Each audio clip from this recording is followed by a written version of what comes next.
class ma'am. This is my learning experience 5, which is answering the 5 given questions related to the topic information processing model and dynamic system theories. Question number 1. Why theory is important in the application of the study of motor skills, includes motor control and learning? Okay, for me, theories is very important in application of studying motor skills and motor learning, because this, as a future physical educator, this is very important for me to have input about that theories. And also, it enables the development of a new motor skills, meaning it allows individuals to gain another motor skills or a simple movement and to have precise and smooth movement through that theories. And it is also required for developing controlled movements and calibrating simple movements like flexes, and it is often entails enhancing the smoothness and precision of movements. Okay, like what I said a while ago, theories is very important application in studying of motor control, because through these theories we can able to have precise, or what we call this right execution of the movement because of that theories. And it also necessitates practice, feedback, and understanding of the outcomes. So through this theory we can able to practice and have feedback and understanding about the outcomes of our movement. So that's how theory is important in application of the motor skills and motor learning. Question number 2. Explain how far you understand information processing model. You can state example or demonstrate your example. Okay, information processing model, we have here the input, decision, output, and feedback. Those are the process na nangyayari kung dito sa processing model. So my example here is your opponent or receiving a ball, your opponent throwing a ball. So the input here is your sense. So through your senses, this information is sent to the brain. Then where the performers select the relevant information, isi-send na naman sa decision. So in the next is where the decision is a performer will access memory similar to experience to inform the choice of response. So in the decision, dito nangyayari yung kung saan nangyayari yung pag-throw ng bola, then kung ano na naman yung magiging sense na i-process na naman nung brain natin, then dito naman mangyayari kung ano yung i-response ng ating utak para i-deliver na naman doon sa ating katawan. So dito nangyayari yung sa output na naman, which is the output is where the action being performed or the decision is acted upon, which is the information is sent from the brain to muscle, which is ang muscle naman is nag-carry out ng response. So halimbawa, pag throw ng kalaban mo ng bola, nandun na yung sense mo na ma-process na agad din sa brain mo, then papasok na naman agad yan sa decision kung ano naman yung pwede niya makuha ang response, then isi-send kay output, saka gagawa ng action si output. Then halimbawa, kung ikaw na receiver, ang gagawin mo na action is sasaluhin yung bola, or sasaluhin yung bola, as if talaga sasaluhin yung bola. Then ngayon, after mo na-act yung skill na yon, pag salo mo ng bola, we have here the feedback. So the feedback is divided into two, the intrinsic feedback and the extrinsic feedback. The intrinsic feedback is the one who says about our thoughts, our emotions and physical feelings. Nandun yung after natin ma-perform yung ay sayang, parang halata talaga sa player na ganito yung naramdaman niya after niya ma-receive yung bola kung hindi niya na-attain yung goal na gusto niyang ma-attain. The next one is the extrinsic feedback, which is outside. Ang halimbawa nito is the input of your coach or the spectators or the audience itself. That is the feedback. Or then the feedback naman is paprocess na naman yan sa papunta ng input. So pa-libot-libot lang yan or circulars process na. So question number 3. Give one example, a skill you can explain or demonstrate, of a closed-loop system of information processing in relation to its definition.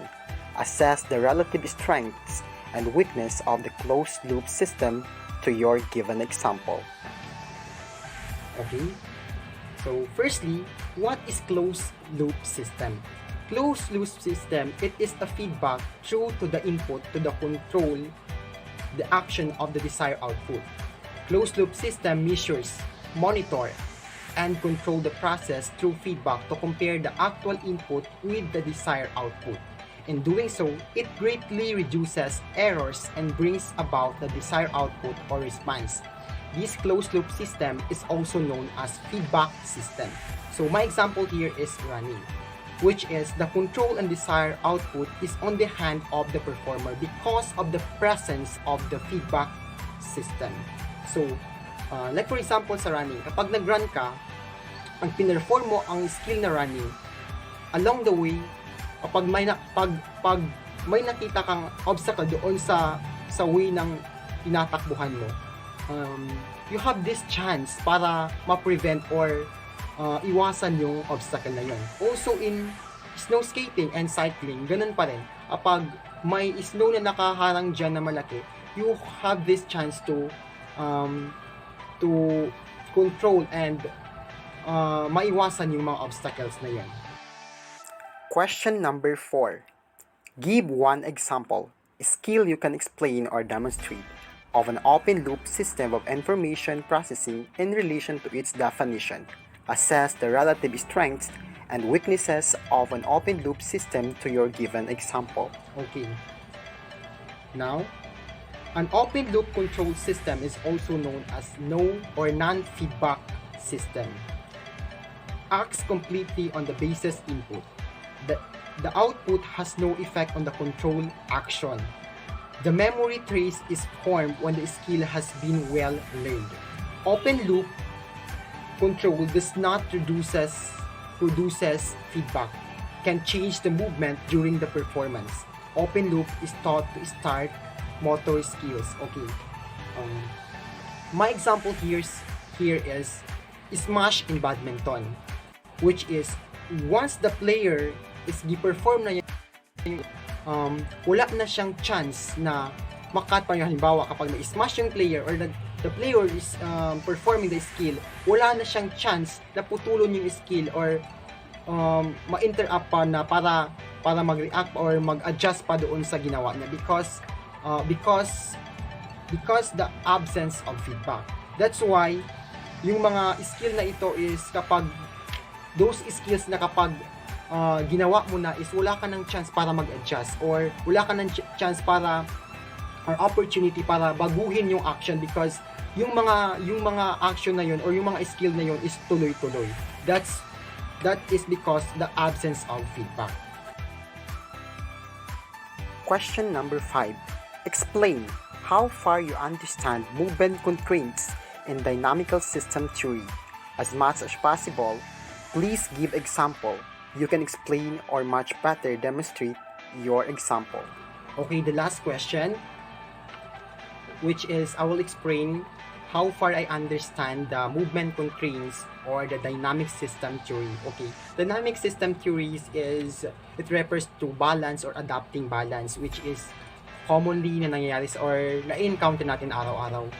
Like, for example, walking, going to school, or riding a bike, and joining a sport. Okay, that is an example of that, or that is related to dynamic system theory. So, how and also it also deals with how individuals adapt the integration of system functioning together with 3 constraints. Okay, we have here the task, organism, or individual, and the last is environment. Dito sa task, my example here is squat. Okay, kapag regular lang yung squat mo without adding any movement or adding any equipment is your movement is slow, controlled, body is upright, and your movement is stationary. But if pag niladagan na natin doon ng constraints or if the constraints ay mapasok na, which is the movement added another task to squat is no longer stationary controlled as the performer moves into another location. Kasi halimbawa kapag nag-squat ka, then may isa doon na nag-add ng another movement na bumato ng bola. Then your squat is no longer stationary and no longer ganun ka-smooth because of the added constraints of that task. Okay. Next one is the individual or the organism constraints. Kapag, okay, like for example, ganun pa rin sa squat. Kapag wala pang added na kapag regular lang din na the tendency of the performer to be at balance kapag wala pang constraints or wala pang dinagdag na any equipment or any na pang balance doon sa movement. So, if the constraints ay pumasok na doon dito sa individual is with addition with the perform is stay balanced and the squat is more lower. Because halimbawa kapag na-squat ka ng regular lang din, may possibility talaga na ma-outbalance ka pero kapag dinagdagan mo ito ng another equipment for you to balance well at magkapag-squat na more lower, may tendency na ma-achieve mo yung magandang movement. So, next one is the environment or the last constraints. Okay. The environment. Okay. Sa regular, kapag walang any factors affecting on your movement or affecting sa iyong surroundings, your movement or halimbawa yung movement mo, like for example sa badminton, okay, maganda. Let's say na kapag usually sa close place ginagawa ang badminton. Kapag sa close place, kapag ang environment is accurate ang environment niya. So maganda mo na perform mga skills. But susubukan mong lumabas sa outside or sa outdoor yung gaganapin yung badminton. Usually the environment itself is the factor. Factor na yung hangin, factor na yung araw sa'yo, factor na yung audience. That's why kapag pumasok yung constraints or nandun na yung constraints, kapag constraints na ng environment, the skills and the movement itself is affected by that. So that's it.